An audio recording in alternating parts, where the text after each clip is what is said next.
तो कहीं ये लालच हो कि चाचा जी का कुर्सी हम ही धकिया लें। बिहार की जनता याद कर रही है, चलिए सुख तो भोगना है लग... कि जातीय जनगणना कराने में जो पैसे खर्च होते हैं, उस पैसे को चिराग जी दें।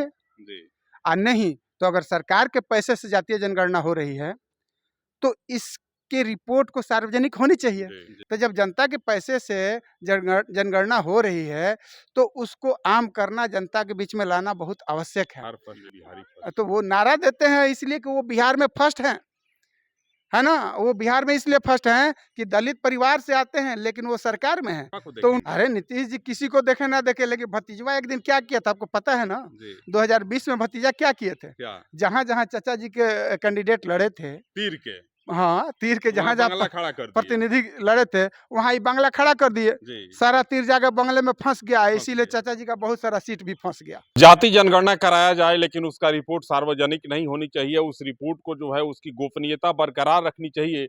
देश के तमाम राज्यों की सरकारें उन रिपोर्टों की गोपनीयता को बरकरार रखेगी, तभी समाज का विकास हो पाएगा। रिपोर्ट अगर सार्वजनिक होगा तो विकास रुक जाएगा, विकास में बाधा उत्पन्न हो जाएगी। यह बात चिराग पासवान जी कह रहे हैं। चिराग जी का कहना है कि सरकार अगर जातिगत जनगणना कराती है तो रिपोर्ट को सार्वजनिक नहीं किया जाए, उसकी गोपनीयता बरकरार रखी जाए और अफसर सरकार के लोग अपने पास रखें, आम जनता तक नहीं पहुंचनी चाहिए। अगर पहुंच जाता है तो विकास की गति रुक जाएगी, विकास नहीं हो पाएगा लोगों। देखिए ये बिल्कुल सही बात है उनका, अगर उनकी ये सोच है तो हमारी ये सोच है कि जातीय जनगणना कराने में जो पैसे खर्च होते हैं उस पैसे को चिराग जी दें। और नहीं तो अगर सरकार के पैसे से जातीय जनगणना हो रही है तो इसके रिपोर्ट को सार्वजनिक होनी चाहिए। किस लिए सरकार की पैसा जातीय जनगणना में खर्च होगा, वो जनता की पैसा है ना। तो जब जनता के पैसे से जनगणना हो रही है तो उसको आम करना, जनता के बीच में लाना बहुत आवश्यक है। अब ये उनकी अपनी पर्सनल सोच है। जब यही बात है कि गोपनीय रहे तो जातीय जनगणना के जितने अरबों पैसे लगते हैं, अरबों रुपयों का खर्च का वहन करें वो, तब उनकी बात मानी जाए। और नहीं तो उनका कोई राजनीतिक अपना लाभ है, वो जो है सो दबे कुचले लोगों को उठाना नहीं चाहते हैं।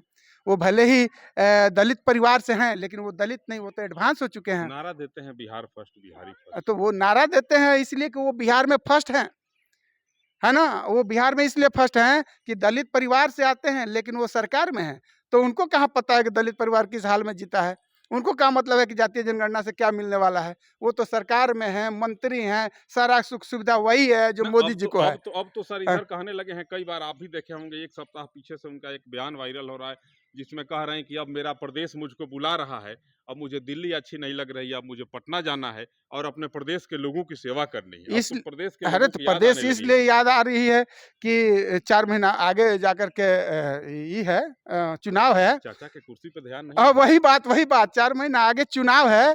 अब सेंट्रल गवर्नमेंट के मंत्री से मन भर चुका है, सारा सुख ले चुके हैं। अब वो चाचा की कुर्सी और मुख्यमंत्री की कुर्सी का सुख लेना चाहते हैं। तो 4 महीना कबल सब लोग बरसाती मेढक की तरह आता है, वो भी आ रहे हैं बिहार के लिए। ये क्या है, ये बेवकूफ बनाना नहीं है तो क्या है, बताइए ना जनता को। चाचा के कुर्सिया पर नजर है, आप देख रहे हैं कि नीतीश जी के बेटे की भी बड़ी बड़ी होर्डिंग, बड़ा बड़ा तस्वीर वाला लगा है पटना में। कहा जा रहा है कि निशांत वर्मा भी बिहार की राजनीति में सक्रिय हो रहे हैं इस बार। तो नीतीश जी भतीजा को देखेंगे कि बेटवा को देखेंगे? अरे नीतीश जी किसी को देखे ना देखे, लेकिन भतीजवा एक दिन क्या किया था आपको पता है ना। 2020 में भतीजा क्या किए थे, जहां जहां चाचा जी के कैंडिडेट लड़े थे, तीर के, हाँ तीर के, जहां जहां प्रतिनिधि लड़े थे वहां ही बांग्ला खड़ा कर दिए। सारा तीर जाकर बंगले में फंस गया, इसीलिए चाचा जी का बहुत सारा सीट भी फंस गया। यही सब समस्या हुआ। भी कुछ दिख रहा है क्या? तो कहीं हो सकता है कि उनको बिहार याद कर रहा हो तो फिर चाचा जी पर कोई निशाना हो, डबल निशाना से आ सकते हैं। चाचा जी के तीर को फिर बंगला में फंसाने के लिए आ सकते हैं, ताकि चाचा जी छितरा जाएं। और नहीं तो कहीं ये लालच हो कि चाचा जी का कुर्सी हम ही धकिया लें।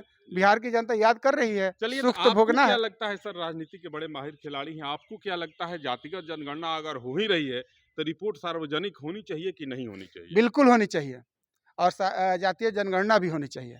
रिपोर्ट भी सार्वजनिक होनी चाहिए, जिससे ये पता चले कि कितनी तादाद है, कितनी संख्या है गरीबों की, दबे कुचलों की, और उनको स्पेशल सरकार की तरफ से जो सुख सुविधा है वो दिया जाए।